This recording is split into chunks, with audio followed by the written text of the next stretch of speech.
श्री कृष्ण अपने भक्तों से प्रेम और सहजता से कहते हैं कि हमें गोवर्धन की पूजा करनी चाहिए। यह सृष्टि के कल्याण के लिए आवश्यक है।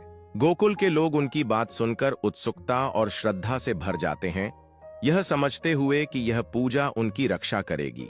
श्री कृष्ण उन्हें गोवर्धन पर्वत की महानता और उसकी कृपा का महत्व बताते हैं, जिसे उनकी रक्षा के लिए पूजा की जानी चाहिए।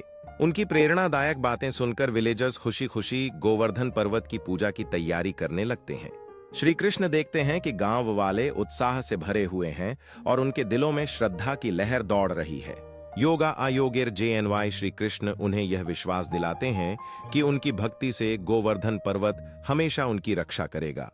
पूजा समारोह की शुरुआत होते ही सभी भक्त भगवान कृष्ण की महिमा का गान करते हैं और अपनी आत्मा को समर्पित करते हैं। जैसे जैसे पूजा आगे बढ़ती है, गोवर्धन पर्वत के प्रति उनकी भक्ति और गहरी होती जाती है, जो उनकी खुशियों का प्रतीक बन जाता है। जब इंद्रदेव देखते हैं कि लोग उनकी पूजा नहीं कर रहे हैं, तो वह क्रोधित होकर वर्धावन पर खूब बरसात करने लगते हैं। लेकिन श्री कृष्ण अपने अद्वितीय सामर्थ्य के साथ एक पहाड़ को अपनी अंगुली पर उठाकर वर्धावन की रक्षा करते हैं। यह दृश्य देखकर इंद्रदेव चकित रह जाते हैं और श्री कृष्ण की शक्ति को पहचान लेते हैं। अंत में इंद्रदेव श्री कृष्ण के पास जाकर उनसे क्षमा मांगते हैं अपनी गलतफहमी के लिए। श्री कृष्ण उन्हें क्षमा करते हैं और बताते हैं कि सच्ची भक्ति हमेशा महत्वपूर्ण होती है।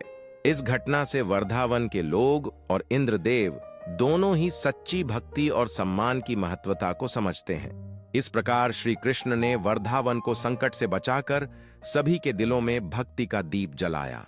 और इस तरह इंद्रदेव ने सीखा कि सच्ची पूजा केवल आसमान में नहीं बल्कि दिलों में होती है।